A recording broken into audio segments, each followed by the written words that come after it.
Dolly Parton once sang 9 to 5, what a way to make a living, and she was right. It's no fun being stuck in an office all day, fed up with your dead-end job. Fancy something a little different? Then stay tuned, because this is the show for you. Coming up, the retail spies who get paid to go out to dinner. What does your future hold? Find out by becoming a psychic. 'Tis the season to make lolly. This security guard's second job has plenty of elf benefits. Or you could just start your own record label and become a music sensation. Sound up your street? Find out how to change your life on Job Squad.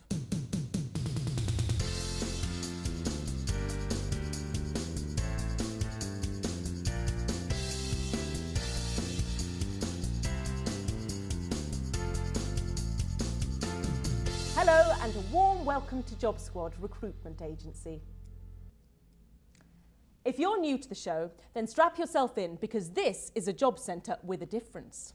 Here on Job Squad, we're fed up with the words recession and economic downturn. Times may be hard, but this programme hopes to breathe the spark of life back into the workplace.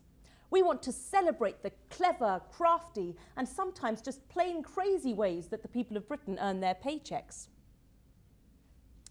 With this in mind, we've challenged some of the brightest youngsters ever to pick up a camera to make a series of short films about the best jobs around. We have a mystery guest, James, who will select today's best film, winning its director our top prize, a brand new car.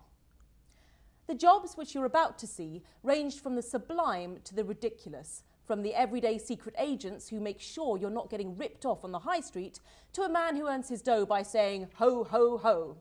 I'm here to look at the pros and cons of each of these 4 jobs, but I couldn't possibly pick the best of the bunch. And instead, to sit opposite me, we have a real-life layabout student type.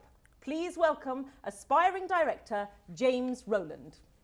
Thank you. It's good to be here. Great, thanks for coming and joining us here.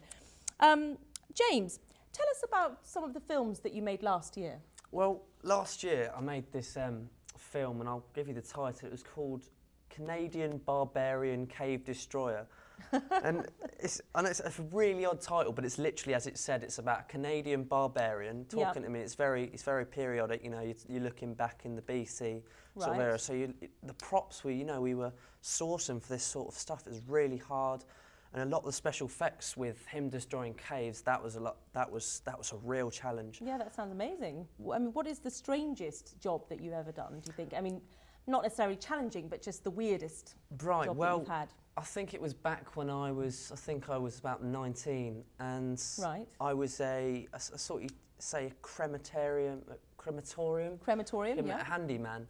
And really? Yeah, and I'd sort of, polish up the headstones, if it's a bit, you're sort of on the edge, but you know it's what you do, and you're behind the scenes, if you like. And can you tell me, James, what are you looking for in today's winning film?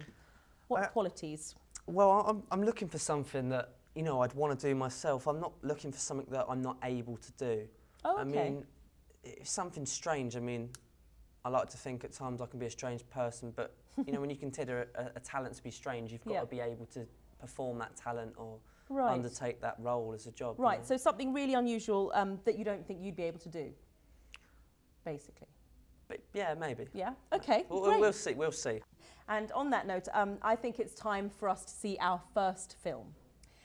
Every year, the average British household spends over £950 filling up the car, and between us, we leave waiters around £4.7 billion worth of tips.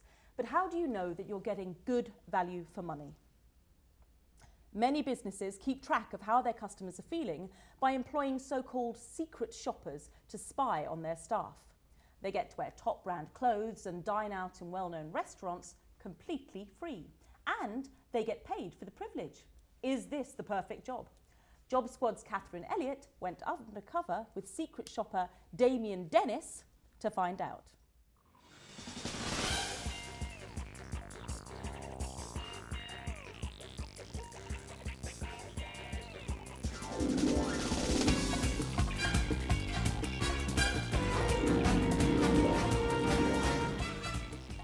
My name's Damien Dennis. I've been mystery shopping for about a year now. What a mystery shopper is It's basically a company needs to evaluate their staff and their product without them knowing. So they hire a company which hires us, a mystery shopper, to go into their shop or their rivals' shops and assess all of these.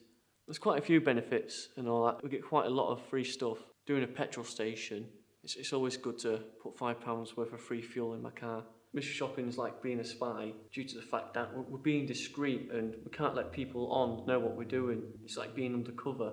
The company I work for is an online company called Gapbuster.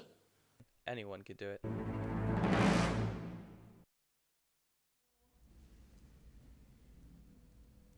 Well, a very strong start there. I think you'll agree, James. What did you make of Catherine's film? Well, I mean, I really like the way that was depicted with the whole secret agent thing. I think that's really cool. I mean, if it gives you the opportunity to do something different, I suppose. I mean, it's not every day that you get to have a secret pen in your pocket or, you know, you'd feel like the real sort of James Bond, you know. Well, absolutely, although they don't get paid very much. Do you think you could live with that? I was, right, okay. I suppose I could. But you got I mean, there are lots of benefits, aren't there? There's lots of benefits, and you have to weigh it up, and whatever the opportunity is, and you take it. It's like, I suppose it's freelance work, isn't it? Well, yeah, that's true. I guess so, yes. Okay, so don't say too much, but how do you think Catherine did with her film there? Well, you know, I don't want to give too much away, but that was really nice. I really enjoyed it, and it's good effort. Okay, lovely. Thank you, James.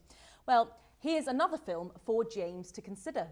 Now, whether you're a skeptic or a believer, or somewhere in between, it's hard to deny that there is something truly gripping about the concept of the psychic. Kay King truly believes that she has a psychic gift. Filmmaker Emma Buckley wanted to see Kay's powers for herself and asked if this blessing is actually a curse. I got started because my grandmother was psychic and I lived with her until the age of 6. No other family members though have the gift or the curse, whichever way you want to look at it. You're doing parties or corporate events or something like that, which can be really, really fascinating. First of all, I would look at the client's hand, any clairvoyance that comes in with that. Very long little finger, so it's very quick intelligence there. You don't like missing out on anything. You've got these raised fingertips as well, so you would make a very good healer. Then I would look at the tarot cards for the next 18 months. If they have anybody that's passed over that they'd like me to contact, I can do that as well.